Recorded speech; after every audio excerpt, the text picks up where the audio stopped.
Doctor Amit अभी अभी medical की पढ़ाई कंप्लीट करके आए थे। बहुत काबिल लड़का था, हार्ट सर्जन था।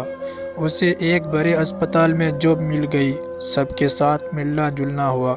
कभी ऐसा नहीं हुआ था कि कोई मरीज उसके हाथ से ठीक ना हुआ हो। उसके संस्कार मोतियों जैसे थे। मुस्कुराता तो लोग आहे भरते थे। संस्कार ऐसे थे कि कामयाबी उनके कदम चूम रही थी। डॉक्टर अमित के पिता का साया सर से बचपन से ही उठ गया था। जो माँ थी वो गवर्नमेंट जॉब करती थी। अपना खून बेचकर बेटे को पढ़ाया था। और एक बड़ी बहन थी जिसकी शादी हो चुकी थी। माँ का सपना पूरा हो गया था। बस एक सपना बाकी था, बेटे के लिए प्यारी सी दुल्हन का। माँ हर रोज अमित को शादी के लिए कहती थी, लेकिन अमित कहता था, माँ तुम क्यों जिद लगाए बैठी हो, कर लूँगा शादी भी। फिर माँ खामोश हो जाती थी। अमित की ज़िंदगी में क्या होने वाला था, यह अमित की सोच से भी दूर था। एक दिन अमित की ज़िंदगी में एक परी जैसी कोई लड़की आई। इतनी खूबसूरत थी कि मानो जैसे कोई स्वर्ग से परी आई हो। वो बीमार थी, लेकिन देखने में बिल्कुल भी बीमार नहीं लग रही थी। उसके साथ उसकी माँ, बहन और शायद उसका भाई भी था। जब उसका नंबर आया तो वो डॉक्टर अमित के पास आए। उन्होंने नमस्ते किया और बताने लगे, डॉक्टर हम पिछले 7 महीने से इलाज करवा रहे हैं, लेकिन दिन ब दिन ये कमज़ोर होती जा रही है। डॉक्टर अमित ने उसकी तरफ देखा। वो बेबस नज़रों से अमित की तरफ देख रही थी। डॉक्टर अमित ने रिपोर्ट देखी तो दिव्या के दिल में सुराग था और डॉक्टर ने कहा था, अगर ये 2 महीने तक ठीक ना हुआ तो ये मर सकती है। बस 2 महीने का टाइम है। इसके बाद डॉक्टर अमित ने उसका चेकअप किया, सब टेस्ट वगैरह लिख कर दिए और दिव्या को कहने लगे, देखो दिव्या, जब तुम ठीक नहीं होना चाहोगी, कोई भी डॉक्टर तुम्हारा इलाज नहीं कर सकता। दिव्या मुश्किल से होठ हिला सकी, आंखों में आंसू थे।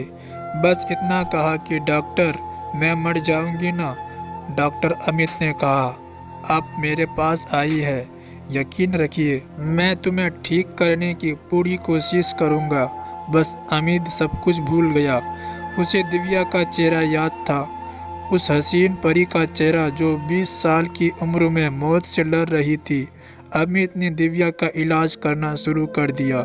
दिव्या हर नए दिन के साथ जिंदगी की तरफ लौटने लगी थी। डॉक्टर अमित का जादू जैसे काम करने लगा था। वो दिव्या के दिल से बीमारी का नाम निकाल रहे थे। दिव्या के साथ साथ सब हैरान थे कि हमने इतने बड़े बड़े डॉक्टर से इलाज करवाया, फिर भी वो ठीक नहीं हुई। लेकिन डॉक्टर अमित ने जादू ही कर दिया। डॉक्टर अमित ने रिपोर्ट दी। दिव्या के चेहरे पर अलग सी चमक नजर आ रही थी।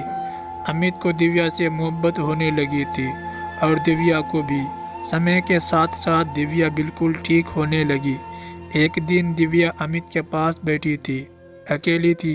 कहने लगी, डॉक्टर अमित, आप मेरे लिए कोई देवता हैं, मैं मरना नहीं चाहती।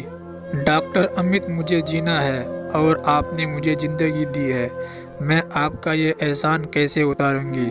अमित ने दिव्या का हाथ पकड़ा और कहने लगा, दिव्या मुझसे शादी कर लो, तुम्हारा एहसान उतर जाएगा। दिव्या की सांस रुकने लगी। डॉक्टर आप ये क्या कह रहे हैं? अमित ने मुस्कुराते हुए कहा, हाँ दिव्या, तुम मुझसे शादी करोगी। बात बरू तक पहुंची और रिश्ता हो गया। दिव्या अमित की हमसफ़र बन गई। अमित उसका बहुत ख्याल रखता था, दिव्या को पलकों पर बिठाकर रखता था। दिव्या बहुत खुश थी अमित के साथ, जैसे दिव्या का कोई सपना था जो कुछ दिन बाद मरने वाली थी, वह आज जिंदा और अपने हमसफ़र के साथ जिंदगी गुजार रही है। अमित ने दिव्या को जैसे सारे जहां की खुशियां दे दी थी। एक रात दिव्या की तबीयत कुछ खराब हुई। दिव्या को लग रहा था कि उसका आखिरी समय आ पहुंचा हो। दिव्या अब शायद मरने से नहीं डर रही थी। अमित उसको अस्पताल ले जाने लगा तो दिव्या ने कहा कि अमित, अस्पताल ना ले जाओ मुझे अपने पास घर में रखो। अमित ने कहा, दिव्या पागल मत बनो। दिव्या ने कहा, अमित मान जाओ मेरी बात, सुनो, यहाँ मेरे पास बैठो, कुछ पल तुम्हारे साथ गुजारने हैं मुझे। अमित उसकी जिद के सामने हार गया और दिव्या के पास बैठ गया।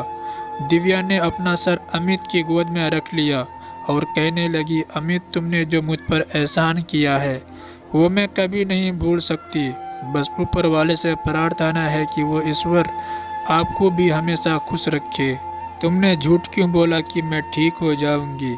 अमित रोते हुए बोला, मैंने वो झूठ इसलिए बोला ताकि तुम अपनी ज़िंदगी की ये कुछ पल बिना मौत से डरे जी सको। मैं शादी के बाद वो रिपोर्ट पढ़ ली थी जिसमें लिखा था कि मैं बस 8 महीने तक ही जी सकती हूँ। अमित, तुमको पता है मैंने इन 8 महीने में अपनी पूरी ज़िंदगी जी ली है। मुझे अब ऊपर वाले से कोई शिकवा नहीं है।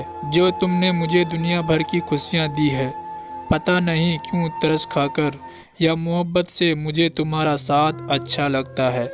अमित दिव्या की आंखों में देखने लगा। आंसू पानी की तरह बह रहे थे। दिव्या ने अमित के हाथ को चूमा, कहने लगी, मेरे लिए इतना ही काफ़ी है कि मेरे नाम के साथ तुम्हारा नाम जुड़ गया। अमित बेबसी की हालत में दिव्या को तसल्ली दे रहा था, लेकिन आज बेबस था। दिव्या आंसू साफ करते हुए बोली, अमित, तुमसे एक चीज़ मांगू, मना तो नहीं करोगे ना? अमित ने कहा, हाँ दिव्या, कहो। दिव्या ने कहा, पास आओ थोड़े से।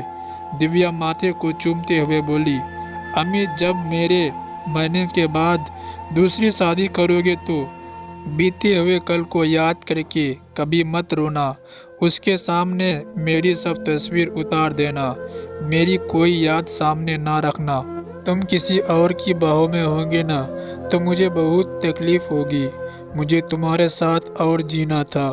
मुझे अपने बच्चे देखने थे, उनका माँ कहना सुनना था, लेकिन ऊपर वाले ने इतनी ही ज़िंदगी लिखी थी। उसकी आवाज़ आहिस्ता आहिस्ता धीमी हो रही थी। अमित, बहुत प्यार करती हूँ तुमसे। अगर मुमकिन होता तो मैं ईश्वर से सांस मांग लेती।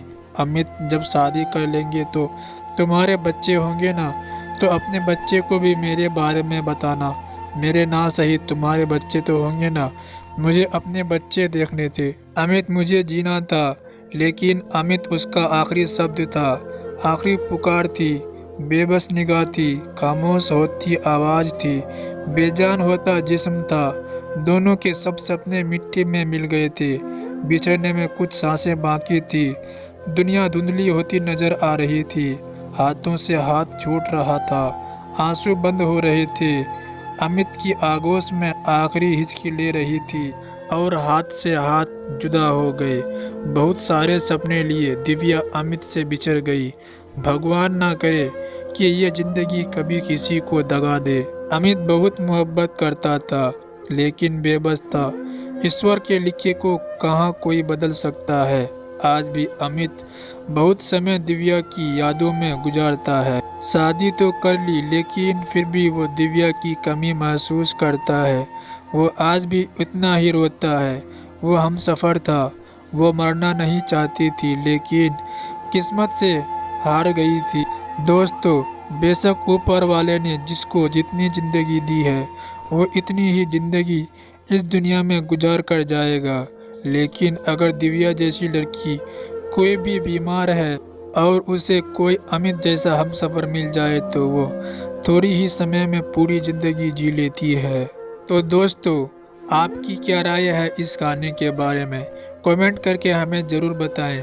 वीडियो को लाइक करके चैनल को सब्सक्राइब कर लीजिए। साथ में घंटी को दबाकर ऑल पर सेट कर लीजिए ताकि आने वाली वीडियो आपको तुरंत मिले। मैं मिलता हूँ आपसे अगले वीडियो में। तब तक के लिए धन्यवाद।